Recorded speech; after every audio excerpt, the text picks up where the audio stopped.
बिस्मिल्लाहिर्रहमानिर्रहीम। नाज़रीन, पाकिस्तान किसान टीवी दे नाल मैं तुहाडा मेज़बान मियां तसव्वुर इजाज़।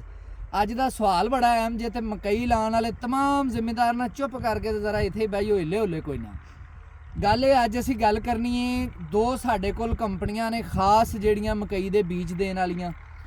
अज असीं उन्हां दोनां कंपनियां दे बीजां नूं कंपेयर करना है, मुवाजना करना है कि असीं किहड़ा बीज लाना है, किहड़ी कंपनी दा बीज लाना है और किहड़े इलाके दे विच किहड़ी कंपनी दा बीज लाना है और किहड़े बीज दे की फायदे की नुकसानात ने और दूसरे बीज दे की फायदे की नुकसानात ने। बाकी जिन्नियां भी कंपनियां मैं उन्हां नूं पैदावारी लिहाज नाल किसी खाते च नहीं पाਉਂਦਾ। सिर्फ दो कंपनियां जिन्हां नूं मैं पैदावारी लिहाज नाल किसी खाते च पाना और जिहड़ियां इंटरनेशनल काम कर रही तकरीबन 150 मुल्कां च।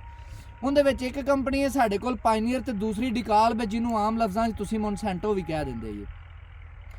अगर असीं पहले दोनों चीज़ां दे बीजां दी पैदावारी सलाहियत देखिए ना तो जिहड़ी मोनसैंटो है पायनीयर नालों काफ़ी अगे आ, 10 तो 12-15% अगे आ, बल्कि 20% तक अगे आ।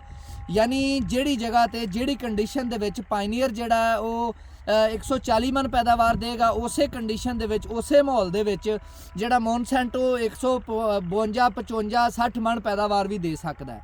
यानी 15, 16, 18% उनकी पैदावारी सलाहियत ज़्यादा है। दूसरी चीज़ ये आ, दूसरी चीज़ खास जिहड़ी हुण इस टाइम जिहड़ा मौका बनया खड़ा है मौसम का, यानी मौसमी सूरत हाल दे विच जिहड़ा ना जिस तरह गर्मी बहुत ज़्यादा शदीद और पता ही नहीं चलता कि इस टाइम गर्मी शुरू हो जाती है। इस सूरत हाल दे विच अगर असीं देखिए तो किहड़ा बीज बेहतर है, इस सूरत हाल दे विच पायनीयर मोनसैंटो दे बीज पायनीयर नालों बेहतर ने, क्योंकि गर्मी बर्दाश्त करने की सलाहियत जिहड़ी है मोनसैंटो की पायनीयर नालों 15 तो 20% ही ज़्यादा है। यानी जिहड़ी वो तुहानूं पहले पैदावारी जिहड़ा फर्क है वो पहले दस दिता है। यानी पैदावारी सलाहियत सेम टैंपरेचर दे विच वो 10 तो 15 मन ज़्यादा पैदावार देगी। मोनसैंटो जिहड़ी उहदी गर्मी बर्दाश्त करने की सलाहियत ज़्यादा है। अच्छा, उस तो बाद अगर असी ओवरऑल पौधे की हैल्थ दे देखिए, हैल्थ का खैर कोई एडा मैटर नहीं, असी उन्होंने हैल्थ नूं की करना है, दोनों ही ठीक ने। ग्रोथ मोनसैंटो की भी अच्छी है, पायनीयर की भी अच्छी है। जमीन की नवीयत के लिहाज नाल दोनों ही ठीक परफॉर्म करदियां ने। उहदे कोल भी सीड है ने, कोई मैरा जमीन वाले, कोई पक्की जमीन वाले। मोनसैंटो कोल भी है ने, कोई मैरा जमीन वाले, कोई पक्की जमीन वाले। हुण अगर असी देखने दो चीज़ां हुंदियां, एक काश्त ते एक बर्दाश्त। जिस टाइम फसल बर्दाश्त करी दी उस टाइम अगर असी देखिए तो पैदावारी लिहाज नाल तो मोनसैंटो अगे आ, लेकिन मोनसैंटो का जिहड़ा बीज जिन्ने भी ने उन्हां दे विच फंगस होण दी वो जल्दी फंगस हो जाते हैं। पायनीयर के बीज पानी नमी नूं बर्दाश्त करने की सलाहियत ज़्यादा है। उनकी वजह यह है पायनीयर का बीज है 1429, मैं इहदा तुहानूं ना छिलका दिखाना। इहदे बाहर एक परत हुंदी है, बाहर वाली बिल्कुल साइड, बाहर वाली साइड ते वो परत जिहड़ी ना पैरीडर्म उहनूं कहने आ। ये जिहड़ी परत है ये जिहड़ी इहदी पायनीयर दी मजबूत हुंदी है और स्लिपरी हुंदी है। इहदे प्रोटीन का कंटेंट ज़्यादा हुंदा है, यानी इहदे उत्ते पानी पै भी जाए, दाना भिज भी जाए तो ये दाना जिहड़ा ना ये नमी अंदर अपने नहीं जल्दी जज़ब करदा। इस तरह ही अगर असीं मोनसैंटो वाल जाने तो उहदे दाने दे गिरदे जिहड़ी तह है ना वो बारीक हुंदी है और उनकी जिहड़ी स्लीपरीनैस है ना, जिहड़ा स्लीपरी तिलकनापन ने वो घट हुंदा है। इहदी वजह तो यह हुंदा है कि उहदे उत्ते जदों बारिश पैंदी या किसी जगह तो नमी वाले इलाके दे विच काश्त हो जाता है या भिज जाती है छली या दाना भिज जाता है तो वह जल्दी फंगस हो जाता है, क्योंकि जल्दी पानी जज़ब कर लैंदा है। अगर ड्राई होने की पोजीशन देखिए तो मोनसैंटो के बीज सुकते जल्दी ने, जिहड़े पायनीयर के बीज ने सुकते थोड़े, यानी 1-2 दिन ज़्यादा धुप लैंदे ने।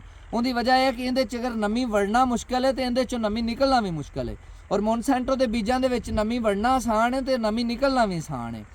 अच्छा, उस तो बाद अगर असी ओवरऑल देखिए कि इन्हां दे जिहड़े सीड ने किस किस इलाकिਆਂ 'ਚ काश्त करने चाहिए ने, मैं रिकमेंड करांगा कि जिन्हां इलाकिਆਂ ਦੇ ਵਿੱਚ बारिश ज़्यादा ਹੁੰਦੀ है, जिन्हां इलाकिਆਂ ਦੇ ਵਿੱਚ नमी रहिंदी है ज़्यादा, यानी दरियावां ਦੇ किनारे वाले इलाके, या जिन्हां इलाकिਆਂ ਦੇ ਵਿੱਚ तरेल शबनम यानी तरेल वगैरह ज़्यादा पैंदी है, ज़्यादा देर तक मौसम जिहड़ा ना मौसम 'ਚ नमी रहिंदी है, उन्हां इलाकिਆਂ ਦੇ ਵਿੱਚ पायनीयर लाना है।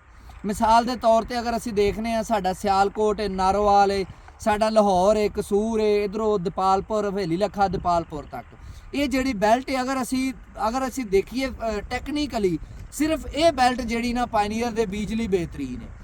दूसरी साइड पर जिहड़े मोनसैंटो के बीज ने, बाकी सारा जनूबी पंजाब, सेंट्रल पंजाब, वो सारा जिहड़ा ना मोनसैंटो के बीज बेस्ट ने, ਕਿਉਂਕਿ ਉਹਨਾਂ ਇਲਾਕਿਆਂ ਦੇ ਵਿੱਚ ਗਰਮੀ ਜ਼ਿਆਦਾ ਹੁੰਦੀ ਏ, ਉਹਨਾਂ ਇਲਾਕਿਆਂ 'ਚ ਬਾਰਿਸ਼ਾਂ ਘੱਟ ਹੁੰਦੀਆਂ, ਜਿਹੜਾ ਮੌਨਸੈਂਟੋ ਦੇ ਬੀਜ ਨੂੰ ਖਦਸ਼ਾ ਹੈ ਉਹ ਉਹਨਾਂ ਇਲਾਕਿਆਂ 'ਚ ਨਹੀਂ ਹੁੰਦਾ। ਗਰਮੀ ਜ਼ਿਆਦਾ ਹੁੰਦੀ ਹੈ, ਗਰਮੀ ਬਰਦਾਸ਼ਤ ਕਰਨ ਦੀ ਮੌਨਸੈਂਟੋ ਦੀ ਸਲਾਹੀਅਤ ਜ਼ਿਆਦਾ ਹੈ, ਉਹਨਾਂ ਇਲਾਕਿਆਂ ਦੇ ਵਿੱਚ ਉਹ ਜਿਹੜੇ ਬੀਜ ਨੇ ਮੌਨਸੈਂਟੋ ਦੇ ਜ਼ਿਆਦਾ ਪੈਦਾਵਾਰ ਦਿੰਦੇ ਨੇ। ਇਹਨਾਂ ਇਲਾਕਿਆਂ ਦੇ ਵਿੱਚ ਪੈਦਾਵਾਰ ਮੌਨਸੈਂਟੋ ਦੇ ਬੀਜ ਇਹਨਾਂ ਇਲਾਕਿਆਂ 'ਚ ਵੀ ਜ਼ਿਆਦਾ ਦਿੰਦੇ ਨੇ, ਲੇਕਿਨ ਇਹਨਾਂ ਇਲਾਕਿਆਂ 'ਚ ਬਾਅਦ ਔਕਾਤ ਇਹ ਹੁੰਦਾ ਹੈ ਕਿ ਬਾਰਿਸ਼ਾਂ ਦਾ ਥੋੜ੍ਹਾ ਜਿਹਾ ਟ੍ਰੈਂਡ ਜਨੂਬੀ ਪੰਜਾਬ ਜਾਂ ਸੈਂਟਰਲ ਪੰਜਾਬ ਨਾਲੋਂ ਜ਼ਿਆਦਾ ਹੁੰਦਾ ਹੈ। ਇਸ ਲਈ ਫਸਲ ਨੂੰ ਬਰਦਾਸ਼ਤ ਦੇ ਟਾਈਮ ਤੇ ਯਾਨੀ ਫਸਲ ਨੂੰ ਸੰਭਾਲਣ ਦੇ ਟਾਈਮ ਤੇ ਅਗਰ ਬਾਰਿਸ਼ ਹੋ ਜਾਏ ਤੇ ਮੌਨਸੈਂਟੋ ਦੇ ਬੀਜ ਜਿਹੜੇ ਨੇ ਉਹ ਫੰਗਸ ਜਲਦੀ ਹੋ ਜਾਂਦੇ, ਨਮੀ ਜਲਦੀ ਲੈ ਜਾਂਦੇ ਨੇ, ਖੁਸ਼ਕ ਨਹੀਂ ਜਲਦੀ ਹੁੰਦੇ। ਔਰ ਅਗਰ ਖੁਸ਼ਕ ਨਹੀਂ ਹੁੰਦੇ ਤੇ ਸਾਡੇ ਮੈਂ ਇਹ ਸਮਝਣਾ ਕਿ ਇਹਨਾਂ ਇਲਾਕਿਆਂ ਦੇ ਵਿੱਚ ਫਿਰ ਉਹ ਕਿਸੇ ਕੰਮ ਦੇ ਨਹੀਂ। ਉਹਦੇ ਵਿੱਚ ਅਗਰ ਡੈਮੇਜ ਹੋ ਜਾਵੇ, ਫੰਗਸ ਆ ਜਾਵੇ ਤੇ ਫਿਰ ਉਹ ਤੁਹਾਨੂੰ ਪਤਾ ਹੈ ਕਿ ਉਹਦੇ 'ਚ ਫਾਰਮਰ ਦਾ ਨੁਕਸਾਨ ਹੋ ਜਾਂਦਾ ਹੈ, ਫਸਲ ਨੂੰ ਸੰਭਾਲਣਾ ਮੁਸ਼ਕਲ ਹੋ ਜਾਂਦਾ ਹੈ। ਇਸ ਲਈ ਇਹ ਜਿਹੜੀ ਬੈਲਟ ਹੈ ਇਹਦੇ ਵਿੱਚ ਮੈਂ ਪਾਇਨੀਅਰ ਹੀ ਰਿਕਮੈਂਡ ਕਰਾਂਗਾ। ਪਾਇਨੀਅਰ ਦੇ ਵਿੱਚ ਵੀ ਅੱਛੇ ਬੀਜ ਨੇ, ਜਿਹੜੇ ਤੁਸੀਂ 1429 ਲਾਓ, 2088 ਲਾਓ, ਲੇਕਿਨ 2088 ਦਾ ਟਾਈਮ ਗੁਜ਼ਰ ਗਿਆ, ਸਿਰਫ 10 ਫਰਵਰੀ ਤੱਕ ਮੈਂ ਜ਼ਿਆਦਾ ਤੋਂ ਜ਼ਿਆਦਾ ਕਹਿਣਾ, 10 ਫਰਵਰੀ ਤੋਂ ਪਹਿਲੇ ਉਸ ਤੋਂ ਬਾਅਦ 2088 ਨਹੀਂ ਲਾਣਾ, 1429 ਲਾਓ। ਸ਼ਾਹਕਾਰ ਜਿਹੜਾ ਬੀਜ ਉਹ ਇਹਨਾਂ ਦਾ ਲੇਟ ਕਾਸ਼ਤ ਦੇ ਵਿੱਚ ਆਉਂਦਾ ਹੈ, ਜਾਂ ਉਸ ਤੋਂ ਬਾਅਦ ਸੁਰਖਾਬ ਇਹਨਾਂ ਦਾ ਬੀਜ ਉਹ ਵੀ ਲੇਟ ਕਾਸ਼ਤ ਦੇ ਵਿੱਚ ਆਉਂਦਾ ਹੈ। ਸ਼ਾਹਕਾਰ ਜਿਹੜਾ ਹੈ ਉਹ ਵੀ ਜਲਦੀ ਡਰਾਈ ਨਹੀਂ ਹੁੰਦਾ, ਉਹ ਵੀ ਥੋੜਾ ਜਿਹਾ ਮੌਨਸੈਂਟੋ ਵਾਲਾ ਹਿਸਾਬ ਹੈ, ਉਹਦੀ ਪੈਦਾਵਾਰ ਠੀਕ ਹੈ। ਜਿਹੜਾ 1429 ਉਹ ਬੈਸਟ ਹੈ, ਜਿਹੜਾ 2088 ਉਹ ਜਿਹੜਾ ਲੇਟ ਕਾਸ਼ਤ ਦੇ ਵਿੱਚ ਪੰਪ ਹੋਣ ਦਾ ਉਹਦਾ ਖਦਸ਼ਾ ਹੈ, ਗਰਮੀ ਬਰਦਾਸ਼ਤ ਨਹੀਂ ਕਰਦਾ। ਇਸੇ ਤਰ੍ਹਾਂ ਅਗਰ ਦੂਸਰੀ ਸਾਈਡ ਤੇ ਆ ਜਾਣੇ ਮੌਨਸੈਂਟੋ ਦੇ ਬੀਜਾਂ ਵਾਲ 6321 ਬੈਸਟ ਵੈਰਾਈਟੀ ਹੈ। ਉਸ ਤੋਂ ਬਾਅਦ ਸਾਡੇ ਕੋਲ 6317 ਹੈ। 6317 ਦਾ ਥੋੜਾ ਜਿਹਾ ਕਲੇਮ ਹੈ ਕਿ ਉਹ ਦਾਣਾ ਭੁਰਦਾ ਜਦੋਂ ਛੱਲੀ ਬਹੁਤ ਜ਼ਿਆਦਾ ਡਰਾਈ ਹੋ ਜਾਂਦੀ ਹੈ। ਇਸੇ ਤਰ੍ਹਾਂ ਹੀ 7024 ਹੈ, ਉਹਦਾ ਥੋੜਾ ਜਿਹਾ ਕਲੇਮ ਹੈ ਕਿ ਦਾਣੇ ਦੇ ਗਿਰਦ ਜਿਹੜਾ ਛਿਲਕਾ ਹੁੰਦਾ ਯਾਨੀ ਜਿੰਦੇ ਅੰਦਰ ਪੈਵਸਤ ਹੁੰਦਾ ਹੈ, ਤੁੱਕੇ ਦੇ ਉੱਤੇ ਦਾਣਾ, ਉਹ ਛਿਲਕਾ ਜਿਹੜਾ ਹੁੰਦਾ ਨਾ ਜੋ ਤੁਸੀਂ ਉਹਨੂੰ ਮਸ਼ੀਨ 'ਚ ਚਲਾਉਂਦੇ ਹੋ ਛਿਲਕਾ ਵਿੱਚ ਆ ਜਾਂਦਾ, ਉਹਦੀ ਵਜ੍ਹਾ ਤੋਂ ਥੋੜਾ ਜਿਹਾ ਵਪਾਰੀ ਨਖਰਾ ਕਰਦਾ, ਕੋਈ 10-20 ਰੁਪਏ ਦਾ ਰੇਟ ਦਾ ਫਰਕ ਆਉਂਦਾ ਤੇ ਉਸ ਲਿਹਾਜ਼ ਨਾਲ, ਲੇਕਿਨ ਪੈਦਾਵਾਰੀ ਸਲਾਹੀਅਤ ਉਹਦੀ ਵੀ ਜ਼ਿਆਦਾ ਹੈ ਪਾਇਨੀਅਰ ਨਾਲੋਂ। ਤੇ ਇਹ ਸਾਰੀਆਂ ਚੀਜ਼ਾਂ ਤੁਹਾਨੂੰ ਦੱਸਣ ਦਾ ਮਕਸਦ ਇਹ ਆ ਕਿ ਤੁਸੀਂ ਆਪਣੇ ਇਲਾਕੇ ਦੇ ਹਿਸਾਬ ਨਾਲ, ਆਪਣੀ ਮੌਸਮੀ ਸੂਰਤ ਹਾਲ ਦੇ ਹਿਸਾਬ ਨਾਲ, ਆਪਣੀ ਜ਼ਮੀਨ ਦੇ ਹਿਸਾਬ ਨਾਲ ਬੀਜ ਕਾਸ਼ਤ ਕਰੋ। ਏਰੀਆਜ਼ ਤੁਹਾਨੂੰ ਪਾਇਨੀਅਰ ਦੇ ਵੀ ਦੱਸ ਦਿੱਤੇ ਨੇ, ਮੌਨਸੈਂਟੋ ਦੇ ਵੀ ਦੱਸ ਦਿੱਤੇ ਨੇ। ਤੁਸੀਂ ਜਿਹੜੇ ਇਲਾਕੇ 'ਚ ਬੈਠੇ ਹੋ ਆਰਾਮ ਨਾਲ ਈਜ਼ੀਲੀ ਜਿਹੜਾ ਨਾ ਉਹ ਬੀਜ ਕਾਸ਼ਤ ਕਰੋ। ਔਰ ਏਡੀ ਜਿਹੜੀ ਲੁੱਟ ਪਈ ਖਲੋਤੀ ਹੈ ਨਾ ਮਕਈ ਦੀ, ਵੀ ਮਕਈ ਜਿਹੜਾ ਨਾ ਉਹ 3000-3500 ਦੀ ਹੋ ਗਈ, ਏਡੀ ਲੁੱਟ ਕੋਈ ਨਹੀਂ ਹੈਗੀ। ਮਜ਼ੀਦ ਜਿਹੜਾ ਨਾ ਮਕਈ ਦਾ ਰੇਟ ਕੀ ਰਹੇਗਾ ਉਹ ਤੁਹਾਨੂੰ ਇਨਸ਼ਾਅੱਲਾ ਤਾਲਾ ਮੈਂ ਜਲਦੀ ਗਾਈਡ ਕਰਾਂਗਾ। ਅਗਰ ਤੁਹਾਨੂੰ ਹੁਣੇ ਗਾਈਡ ਕਰ ਦਿੱਤਾ ਤੇ ਉਹਦੇ 'ਚ ਫਿਰ ਪ੍ਰੋਬਲਮ ਹੋਏਗਾ। ਓਵਰਆਲ ਜਿਹੜਾ ਨਾ ਫਿਰ ਮੁਲਕ ਦੇ ਵਿੱਚ ਕਿਸੇ ਵੀ ਚੀਜ਼ ਦੀ ਜਿਹੜੀ ਨਾ ਉਹ ਅਵੇਲੇਬਿਲਿਟੀ ਜਿਹੜੀ ਉਹਦੇ 'ਚ ਵਾਧਾ ਘਟਾ ਹੋ ਜਾਂਦਾ ਤੇ ਉਹ ਨਹੀਂ ਹੋਣਾ ਚਾਹੀਦਾ। ਇਹਦੇ ਨਾਲ ਇਜਾਜ਼ਤ ਦਿਓ। ਕਿਸਾਨ ਜ਼ਿੰਦਾਬਾਦ, ਪਾਕਿਸਤਾਨ ਪੈਂਦਾਬਾਦ।